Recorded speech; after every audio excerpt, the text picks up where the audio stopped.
मुख्यमंत्री योगी आदित्यनाथ ने वाराणसी में ISARC में कृषि विभाग की 150वीं वर्षगांठ के मौके पर आयोजित DSR कॉन्क्लेव को संबोधित किया। उन्होंने कहा कि देश के खाद्यान्न उत्पादन में अकेले यूपी का योगदान 21% है और इस मौके पर मुख्यमंत्री ने एक ऐतिहासिक सत्र की अध्यक्षता की, जिसमें 2030 तक उत्तर प्रदेश को ग्लोबल फूड बास्केट बनाने के लक्ष्य पर विचार विमर्श किया गया।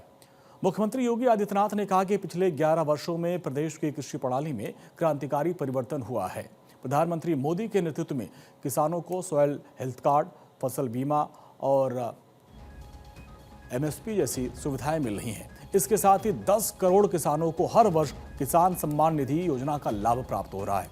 उन्होंने कहा कि यूपी अपने सीमित क्षेत्रफल 11% के बावजूद राष्ट्रीय खाद्य उत्पादन में 21% योगदान देकर कृषि क्षेत्र में अग्रणी राज्य बन चुका है। पिछले 11 वर्षों में देश के अंदर कृषि और कृषि के क्षेत्र में क्रांतिकारी परिवर्तन हुए हैं। क्रांतिकारी परिवर्तन इस दिशा में हुए हैं कि पहली बार हमारा ऋषि ये भी कहता रहा है, माता भूमि पुत्रोहम पृथिव्या, यानी ये धरती हमारी माता है, हम सब इसके पुत्र हैं।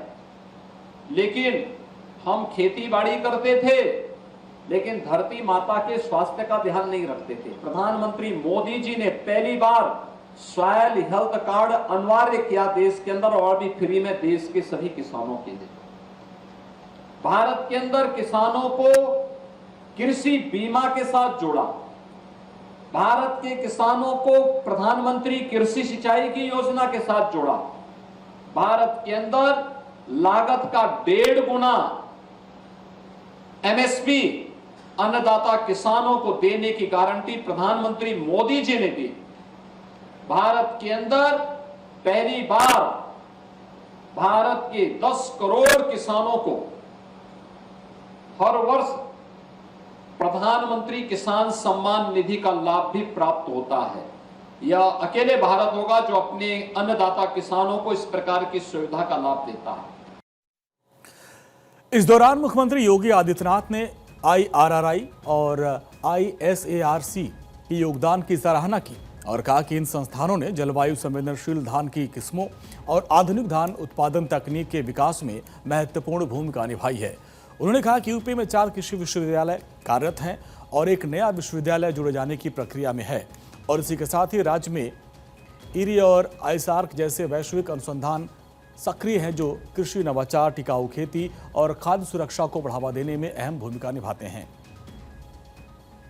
धन्यवाद दूंगा प्रधानमंत्री जी को कि आज उत्तर प्रदेश देश का पहला राज्य है जिसके पास सर्वाधिक कृषि विश्वविद्यालय भी है, क्योंकि 5वां विश्वविद्यालय हम एक और कृषि विश्वविद्यालय बनाने जा रहे हैं।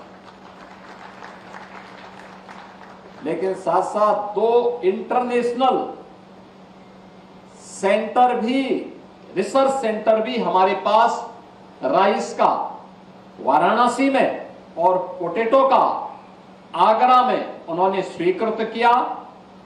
International rice research institute Varanasi 2018 से सफलतापूर्वक कार्य कर रहा है, और आज यहां पर हमारे पास DGCIP डॉक्टर साइमन हेक भी आए हैं।